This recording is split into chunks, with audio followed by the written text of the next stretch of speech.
Hello student, Kalyani IAS academy के online platform पर आपका स्वागत है।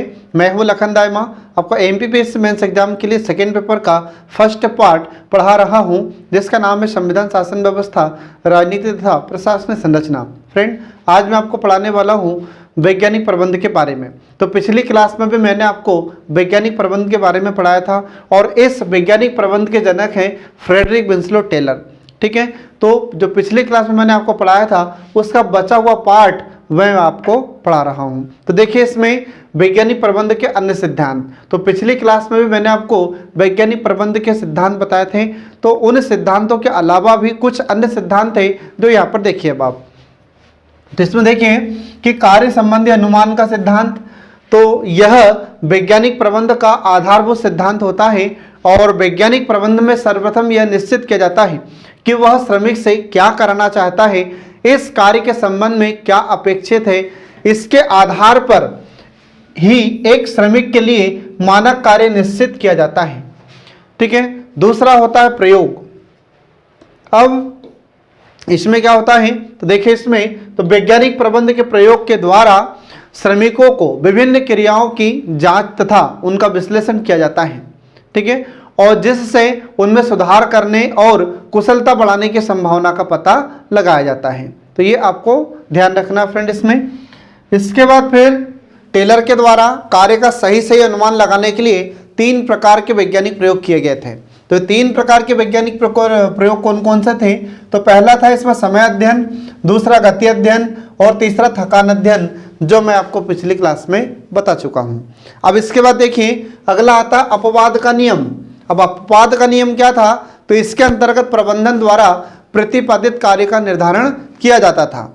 इसमें यह कहा गया था कि जो लक्ष्य की प्राप्ति करता है, मतलब उत्पादन का जो लक्ष्य रखा जाता है, ठीक है, तो उसको जो प्राप्त कर लेता है उसे पुरस्कार दिया जाना चाहिए और जो इस लक्ष्य को प्राप्त न कर पाए उसे दंड दिया जाना चाहिए, ये इसमें कहा गया था। लेकिन टेलर का यह सुझाव था कि प्रबंधक को मानव प्रदर्शन या मानक प्रदर्शन के पदों में ज्यादा अभिरुचि नहीं रखना चाहिए, लेकिन मानक प्रदर्शन से अलग अपवादित मदों से अपना संबंध रखना चाहिए। और टेलर के द्वारा इस सिद्धांत के प्रतिपादन का मकसद यह था कि प्रबंधक श्रमिकों के कार्यों में अनावश्यक हस्तक्षेप न करे और उन्हें कार्यों पर अपना ध्यान केंद्रित करें जिनकी प्रकृति ज़्यादा संवेदनशील होती है तथा जो संगठन के संपूर्ण लक्ष्य को व्यापक तौर पर प्रभावित भी करती है।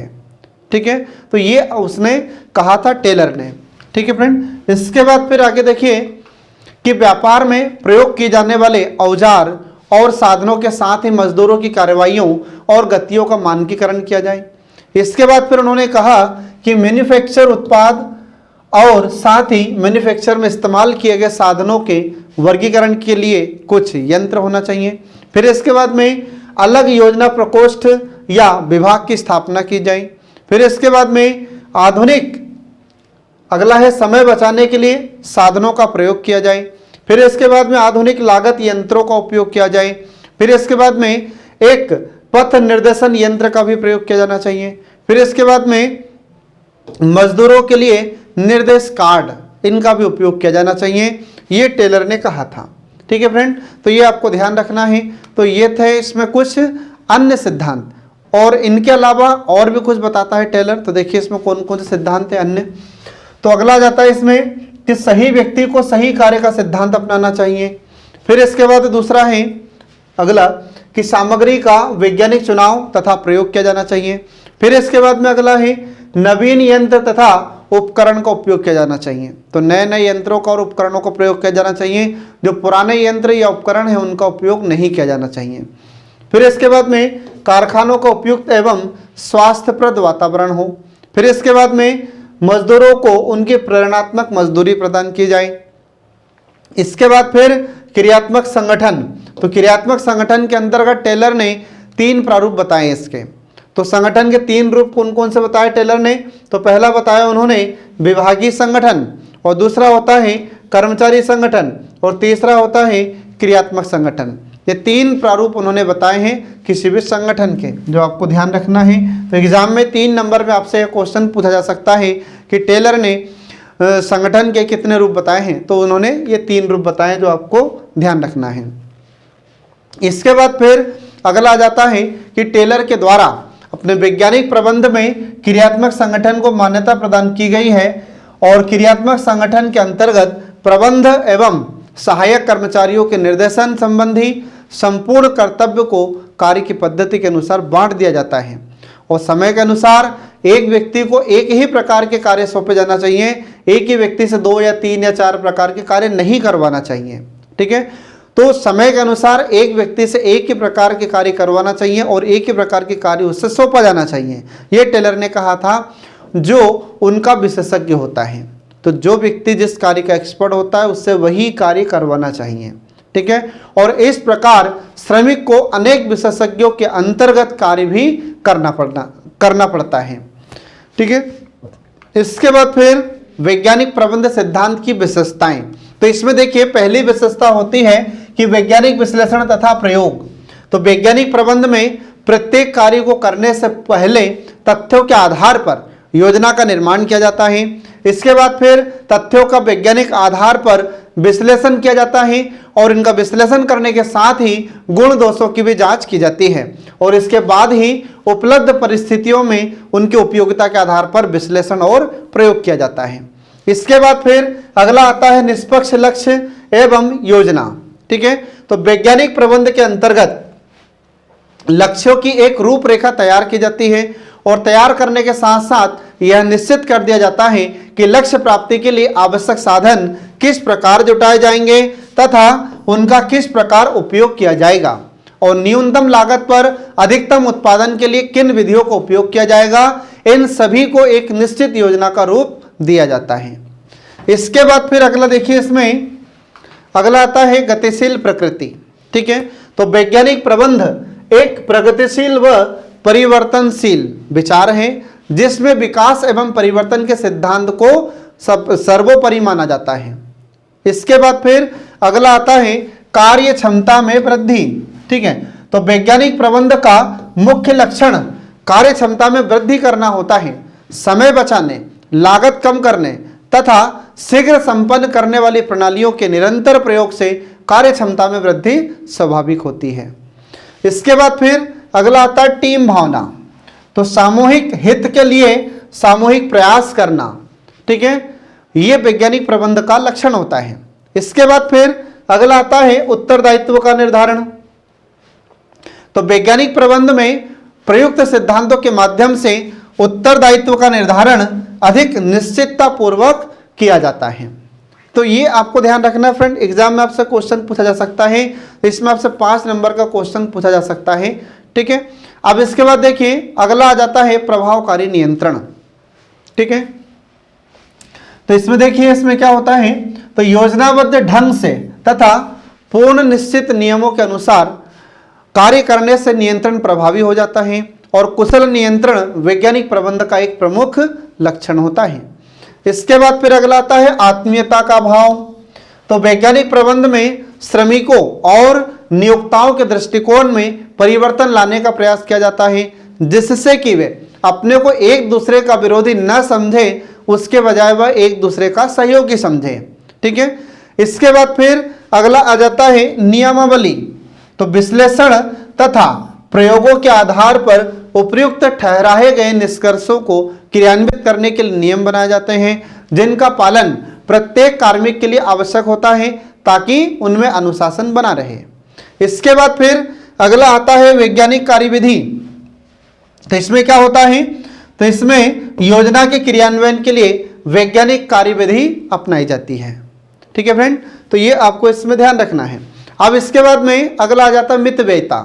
मितव्ययिता का मतलब क्या होता है, तो देखिए इसमें, तो इसका अर्थ यह है कि वैज्ञानिक प्रबंध का आधार है कि इसका उद्देश्य न्यूनतम लागत पर अधिकतम उत्पादन की प्राप्ति करना, ये इसका उद्देश्य होता है। मतलब कम पैसा खर्च करना है और ज़्यादा से ज़्यादा उत्पादन प्राप्त करना है या ज़्यादा लाभ प्राप्त करना है। इसके बाद में अगला आता है शोध में निरंतरता।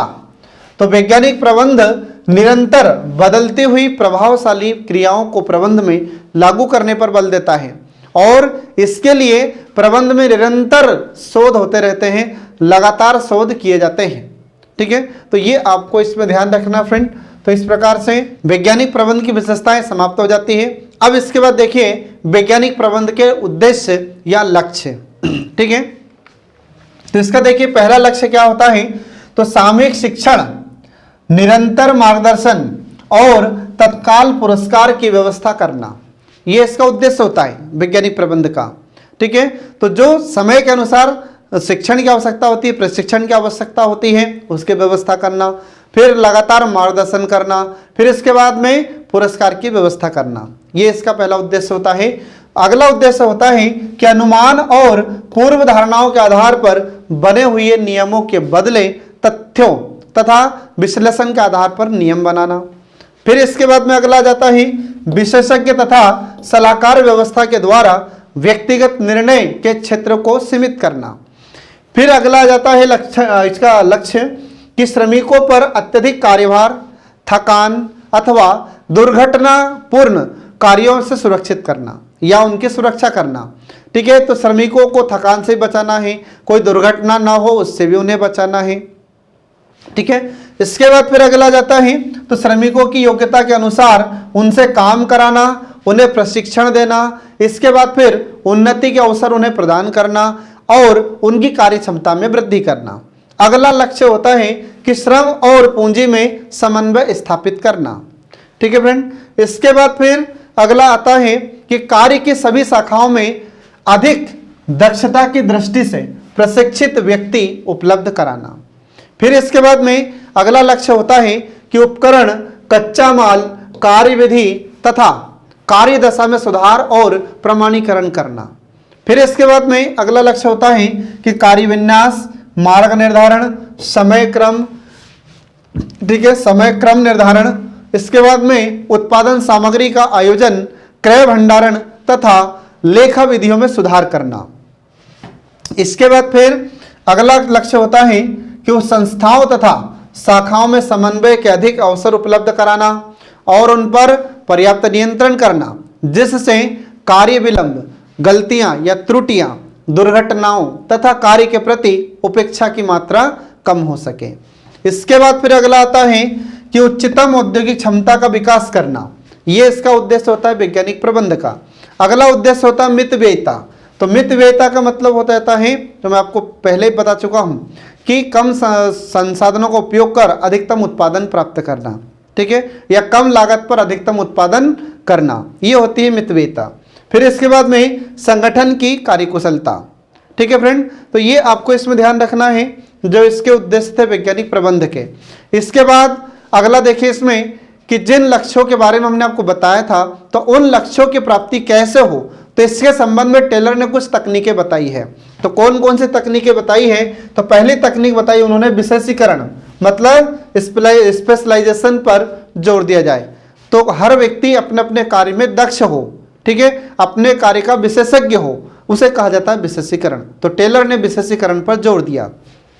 दूसरा उन्होंने बताया तकनीकी क्षमता, मतलब इसमें टेक्निकल फील्ड में जो भी व्यक्ति रहे तो हर व्यक्ति अपने अपने टेक्नोलॉजी का मास्टर रहे। तो तकनीकी क्षमता को भी इसमें बढ़ावा दिया जाना चाहिए। अगर तकनीकी को बढ़ावा दिया जाएगा किसी भी उद्योग में, कंपनी में या किसी फैक्ट्री में, तो उत्पादन ज़्यादा होगा। तो ज़्यादा से ज़्यादा मशीनों का उपयोग किया जाए, ये उन्होंने कहा था। पूर्वानुमान, मतलब कोई भी कार्य शुरू करने से पहले आपको अनुमान लगाना होगा। फिर इसके बाद में अगला विवेकशीलता, मतलब बुद्धि से कार्य किया जाए, सोच समझकर कार्य किया जाए। ये टेलर ने कहा था कि अगर लक्ष्यों की प्राप्ति करना है तो इन 4 तकनीकों का विशेष रूप से ध्यान रखना चाहिए। तो 3 नंबर में आपसे क्वेश्चन पूछा जा सकता है कि टेलर ने लक्ष्यों की प्राप्ति के लिए कौन कौन सी तकनीकें बताई थी। तो ये 4 तकनीकें आपको याद रखना होगा फ्रेंड। इसके बाद फिर टेलर के बाद एच एमरसन, फ्रैंक गिलब्रेथ, एस.ई. पॉम्सन आदि विद्वानों ने वैज्ञानिक प्रबंध के विकास में अपना योगदान दिया था। या यूं भी कह सकते हैं कि ये लोग कौन थे, तो ये लोग टेलर के अनुयायी थे। आ रहा समझ में। इसके बाद फिर वैज्ञानिक प्रबंधन या वैज्ञानिक प्रबंध औद्योगिक संगठन में कार्यरत प्रबंधकीय प्रचलन में वैज्ञानिक पद्धति अपनाने के लिए गंभीर था और इस सिद्धांत में टेलर ने अपना पूरा ध्यान संगठन के निम्नतम श्रमिक पर केंद्रित किया था तथा श्रमिकों के बीच भौतिक प्रकृति और मनोवैज्ञानिक प्रकृति के मध्य संबंधों का भी अध्ययन उन्होंने किया था। ठीक है फ्रेंड, तो यहाँ से जो इंपॉर्टेंट क्वेश्चन पूछा जाएगा तो ये आपको ध्यान रखना है कि टेलर के अनुयायी कौन कौन थे। तो ये टेलर के अनुयायियों का नाम आपको ध्यान रखना है, मतलब टेलर के बाद में इन्होंने वैज्ञानिक प्रबंधक को बढ़ावा देने में अपना योगदान दिया था। ठीक है, अब इसके बाद देखिए अगला आता है इसमें वैज्ञानिक प्रबंधन के लाभ। तो वैज्ञानिक प्रबंधन के लाभ कौन कौन से फ्रेंड, तो पहला लाभ देखिए इसमें श्रमिकों की दृष्टि से। तो श्रमिकों की दृष्टि से लाभ क्या है, तो पहला लाभ इसमें देखिए कार्य में रुचि। ठीक है, तो श्रमिकों की दृष्टि से वैज्ञानिक प्रबंधन का पहला लाभ है कार्य में रुचि बढ़ती है। ठीक है, तो जब कोई भी व्यक्ति अच्छा कार्य करता है तो उससे जब पुरस्कार मिलेगा तो कार्य करने में रुचि बढ़ेगी। जब एक ही व्यक्ति एक ही कार्य को बार बार करेगा तो उसमें उसकी रुचि बढ़ेगी। फिर दूसरा है निःशुल्क प्रशिक्षण की प्राप्ति होती है इन्हें। फिर इसके बाद में इन्हें एक स्थायी वातावरण प्राप्त होता है। फिर इसके बाद में इनकी मजदूरी में वृद्धि होती है जिससे कार्य करने में इनका मन लगा रहता है। फिर इसके बाद में अगला आता है कार्य का समय कम होना, क्योंकि जब कोई भी व्यक्ति एक ही कार्य को बार बार करता है तो उस काम को वह बहुत शीघ्रता से करता है और जल्दी करता है, आसानी से कर सकता है। इसके बाद फिर उपयुक्त वातावरण हो। ठीक है, इसके बाद फिर जीवन स्तर में उन्नति होती है। तो ये वैज्ञानिक प्रबंध के लाभ है श्रमिकों की दृष्टि से। आपसे 3 नंबर में क्वेश्चन पूछा जा सकता है कि वैज्ञानिक प्रबंध का लाभ श्रमिकों की दृष्टि से लिखिए, तो ये आपको लिखना होगा। ठीक है फ्रेंड, इसके बाद फिर अगला आता है उत्पादकों की दृष्टि से। अब उत्पादकों की दृष्टि से पहला लाभ क्या है वैज्ञानिक प्रबंध का, तो पहला लाभ है कि श्रम विभाजन व विशिष्टीकरण के काम को बढ़ावा दिया जाए। इसके बाद फिर अगला आता है इससे अधिकतम उत्पादन होता है। फिर इसके बाद में अगला है वस्तु की अच्छी गुणवत्ता होती है। इसके बाद फिर अगला आता है श्रम विवादों का अंत होता है इससे। फिर इसके बाद में उत्पादन लागत में कमी आती है। ठीक है फ्रेंड, तो ये वैज्ञानिक प्रबंध के लाभ हैं उत्पादकों की दृष्टि से। इसके बाद फिर अगला आता है प्रबंधक वर्ग की दृष्टि से। और जो प्रबंधक वर्ग है तो इसकी दृष्टि से पहला लाभ है इससे मूल्यों में कमी आती है। ठीक है, इसके बाद फिर अगला आता है कि धन पूंजी के झगड़ों का इससे अंत होता है। फिर इसके बाद में अगला आता है इससे अधिकतम उत्पादन होता है, उत्पादन में वृद्धि होती है। फिर इसके बाद में वस्तु की किस्म में सुधार होता है। ठीक है, अच्छी गुणवत्ता वाली वस्तु का उत्पादन होता है। फिर प्रति इकाई वस्तु की कम लागत आती है। फिर इसके बाद में अगला जाता है श्रम विभाजन के लाभ बहुत होते हैं इसमें। ठीक है, हर व्यक्ति का अलग अलग काम होगा तो उससे लाभ प्राप्त होगा। फिर इसके बाद में श्रमिकों से अधिकतम कार्य आसानी से कराया जा सकता है। ठीक है फ्रेंड, तो ये आपको ध्यान रखना है इसमें। इसके बाद फिर अगला आ जाता है समाज एवं राष्ट्रीय दृष्टि से लाभ। तो समाज एवं राष्ट्रीय दृष्टि से लाभ में पहला आता है औद्योगिक शांति। जब वैज्ञानिक प्रबंधन को बढ़ावा मिलेगा तो उद्योगों में शांति व्यवस्था रहती है या शांति बनाई रखी जा सकती है। फिर इसके बाद में रोजगार के अवसरों में वृद्धि होती है। फिर इसके बाद में इससे क्या होगा, तो राष्ट्रीय उत्पादन में वृद्धि होगी। ठीक है, जब उत्पादन ज़्यादा होगा वैज्ञानिक प्रबंध से तो राष्ट्रीय उत्पादन में वृद्धि होगी। फिर इससे कई लोगों को रोजगार मिलेगा। फिर इसके बाद में क्रय शक्ति में वृद्धि होगी, लोगों में खरीदने की क्षमता बढ़ती है। फिर इसके बाद में गुणवत्तापूर्ण वस्तुएं प्राप्त होती है। इसके बाद फिर जीवन स्तर में भी सुधार होता है लोगों के, और फिर तीव्र आर्थिक विकास होता है। तो ये आपको ध्यान रखना फ्रेंड, समाज एवं राष्ट्रीय दृष्टि से वैज्ञानिक प्रबंधन के लाभ। ठीक है, तो ये यहाँ पर समाप्त हो जाते हैं लाभ। अब इसके बाद देखिए वैज्ञानिक प्रबंधन का क्षेत्र। तो वैज्ञानिक प्रबंधन का क्षेत्र क्या है, तो इसमें देखिए अब आप, तो वैज्ञानिक प्रबंधन एक गतिशील एवं सुव्यवस्थित दृष्टिकोण है जिसका प्रयोग प्रत्येक मानवीय क्रिया में किया जाता है। और टेलर के अनुसार वैज्ञानिक प्रबंधन के सिद्धांत आधारभूत सिद्धांत उन सभी मानवीय क्रियाओं पर लागू होते हैं जो सरलतम व्यक्तिगत कार्यों से लेकर जो बड़े बड़े निगम होते हैं और कार्य किए जाते हैं वहां तक भी यह लागू होता है। ठीक है, और प्रारंभ में यह समझा जाता था कि वैज्ञानिक प्रबंधन का क्षेत्र केवल इंजीनियरिंग उद्योगों तक ही सीमित है, लेकिन बाद में यह हर क्षेत्र में जितने भी संगठन हैं, हर संगठन में यह वैज्ञानिक प्रबंध लागू हुआ। और सिद्धांत एवं नियम तथा विधियां न केवल व्यावसायिक, औद्योगिक एवं आर्थिक क्रियाओं पर लागू नहीं होता, बल्कि इनका उपयोग सामाजिक, राजनीतिक क्रियाओं में भी सफलतापूर्वक किया जाता है। ठीक है, अतः वैज्ञानिक प्रबंधन का क्षेत्र बहुत बड़ा है। ठीक है फ्रेंड, तो ये आपको ध्यान रखना है। इसमें 5 नंबर में आपसे क्वेश्चन पूछा जा सकता है कि वैज्ञानिक प्रबंध का क्षेत्र लिखिए। तो ये सब वैज्ञानिक प्रबंध के क्षेत्र हमने आपको बताए हैं। मतलब वैज्ञानिक प्रबंध बहुत व्यापक है और यह हर क्षेत्र में व्याप्त है। इसके बाद फिर अब आ जाता है वैज्ञानिक प्रबंध और परंपरागत प्रबंध सिद्धांत में अंतर। ठीक है, तो देखिए इसमें फ्रेडरिक विंसलो टेलर के अनुसार परंपरागत प्रबंध सिद्धांत और वैज्ञानिक प्रबंध सिद्धांत में अंतर। तो देखिए इसमें पहला अंतर, तो पहले देखिए वैज्ञानिक प्रबंध। तो वैज्ञानिक प्रबंध में क्या होता है, तो कर्मचारियों का चयन, प्रशिक्षण और कार्यों का बंटवारा यह वैज्ञानिक पद्धति पर होता है, यह वैज्ञानिक आधार पर होता है। जबकि जो पुराना सिद्धांत था, यह परंपरागत प्रबंध सिद्धांत था, इसमें मनमाने आधार पर ये चयन करते थे, प्रशिक्षण किया जाता था, कार्यों का बंटवारा किया जाता था। ठीक है, इसके बाद फिर दूसरा अंतर इनमें होता है कि योजनाबद्ध तरीके से कार्यों का निष्पादन किया जाता है, जबकि परंपरागत सिद्धांत में कोई निश्चित नियम नहीं होता। फिर इसके बाद में तीसरा अंतर है इनमें कि पूंजी और श्रम के बीच सौहार्दपूर्ण संबंध एवं विश्वास स्थापित करने हेतु मानसिक क्रांति की वकालत की जाती है। ठीक है, जबकि जो परंपरागत सिद्धांत होता है, तो परंपरागत सिद्धांत स्वामी सेवक धारणा पर आधारित होता है। फिर इसके बाद में चौथा अंतर इनमें होता है कि प्रेरणा योजना के अंतर्गत प्रेरणात्मक मजदूरी प्राप्त होती है, जबकि जो परंपरागत सिद्धांत होता है तो इसमें ऐसी योजनाओं को कोई स्थान नहीं दिया जाता। ठीक है फ्रेंड, तो ये आपको इसमें ध्यान रखना है। अब इसके बाद में फिर अगला देखिए, इसमें पांचवा अंतर यह होता है कि समस्या समाधान वैज्ञानिक सिद्धांतों, विधियों, रीतियों एवं नियमों के द्वारा किया जाता है, जबकि जो परंपरागत सिद्धांत होते हैं तो इसमें समस्याओं का समाधान कैसे होगा, तो इसमें परंपरागत तरीके से इसका समाधान किया जाता है। इसके बाद फिर अगला है अंतर कि सामूहिक हितों की पूर्ति सामूहिक प्रयासों के द्वारा की जाती है, जबकि जो परंपरागत सिद्धांत था तो परंपरागत सिद्धांत में श्रमिकों को न्यूनतम मजदूरी देकर प्रबंधक उनका शोषण करता था या प्रबंधक उनका शोषण करते थे।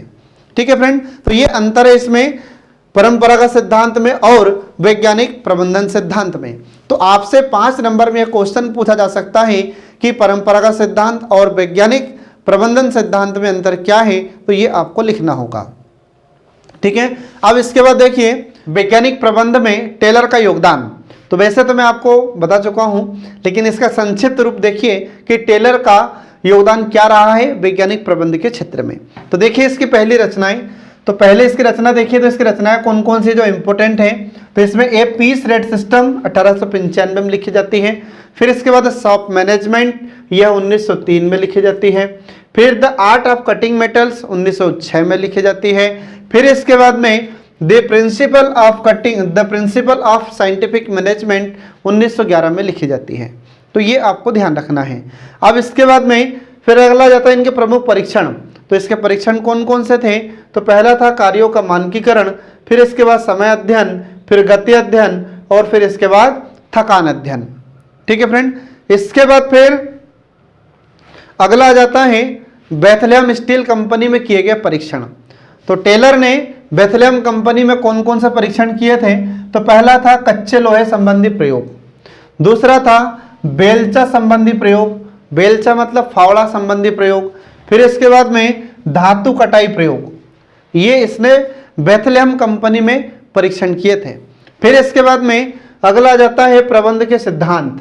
तो प्रबंध के सिद्धांत के अंतर्गत इसने कौन कौन से सिद्धांत बताए हैं, तो इन्होंने पहला बताया था इसमें कार्यानुमान का सिद्धांत, फिर प्रयोगों का सिद्धांत, फिर कुशल लागत लेखा प्रणाली का सिद्धांत, फिर इसके बाद में प्रेरणात्मक मजदूरी का सिद्धांत और अपवाद का सिद्धांत।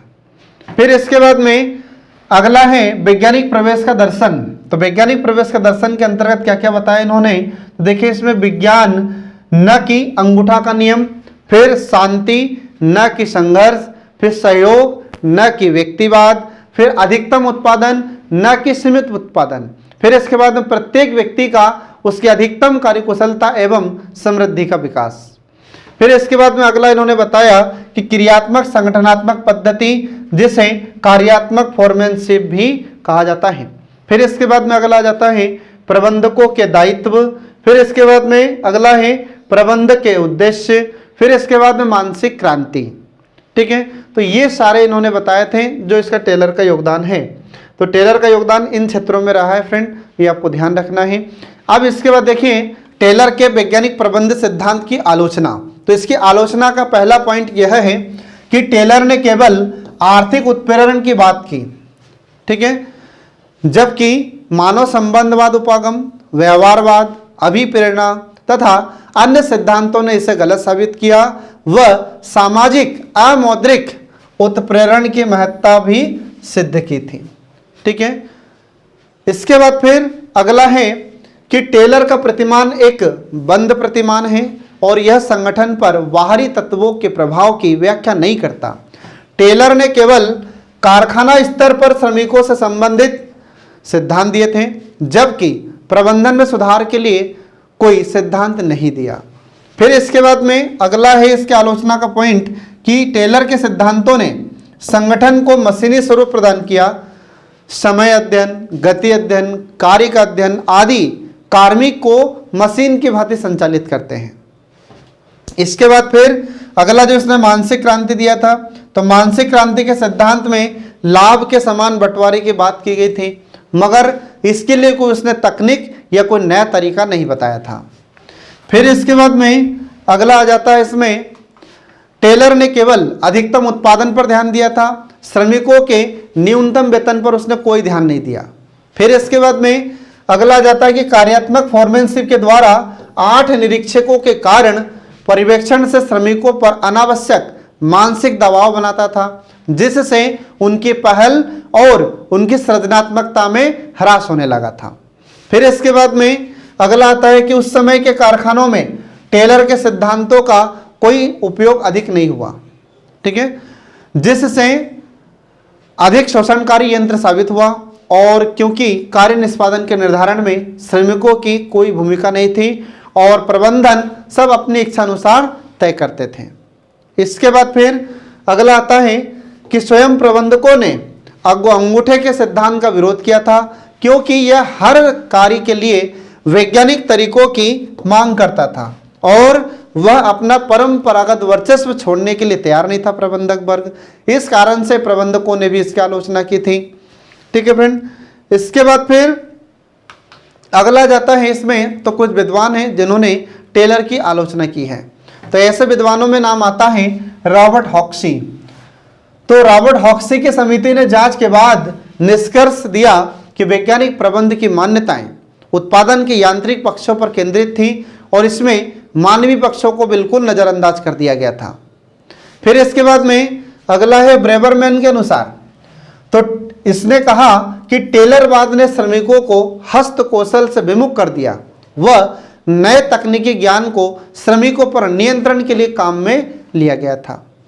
फिर इसके बाद में अगले विद्वान का नाम आता है अर्नेस्ट डेल के अनुसार। तो इन्होंने कहा कि टेलर ने प्रबंध के विज्ञान को विकसित नहीं किया, बल्कि प्रबंध के लिए वैज्ञानिक दृष्टिकोण का विकास किया। फिर इसके बाद में पीटर ड्रकर, तो पीटर ड्रकर ने कहा कि एक पक्ष कार्य पर सोचने का कार्य करता है और दूसरी ओर कार्य करने वाले होते हैं। इस प्रकार का कृत्रिम विभाजन न तो संभव है और न ही व्यवहारिक है। तो इन सभी आधारों पर टेलर की आलोचना की जाती है। इसके बाद फिर टेलर औद्योगिक इंजीनियरिंग का पिता था, न कि वैज्ञानिक प्रबंधन का पिता। तो इन आधारों पर इसकी टेलर की आलोचना की जाती है। तमाम आलोचनाओं के बावजूद भी हम देखते हैं कि वर्तमान में टेलर के द्वारा बताया गया वैज्ञानिक प्रबंधन यह प्रासंगिक है। ठीक है, अब इसके बाद में इसे आपको निष्कर्ष के रूप में भी लिखना होगा। ठीक है, तो निष्कर्ष ज़्यादा आपको नहीं लिखना है, तो 1/3 निष्कर्ष आपको लिखना होता है। तो निष्कर्ष आपको लिखने के लिए ज़्यादा समय नहीं लेना है और नहीं ज़्यादा इसमें शब्दों को लिखना है। तो इसके शब्द सीमा विशेष रूप से ध्यान रखें। तो निष्कर्ष 1/3 शब्दों में होना चाहिए। तो उपर्युक्त निष्कर्ष कैसे लिखेंगे देखिए। तो उपर्युक्त सभी तथ्यों का अवलोकन करने से स्पष्ट होता है कि फ्रेडरिक विंसलो टेलर वैज्ञानिक प्रबंध के पिता थे, परंतु कुछ आधारों पर उनकी आलोचनाएं भी की गई थी और इन तमाम आलोचनाओं के बावजूद भी टेलर के सिद्धांत आज भी कंपनियों में, उद्योगों में या फिर अन्य किसी संगठन में प्रासंगिक है, इससे इनकार नहीं किया जा सकता।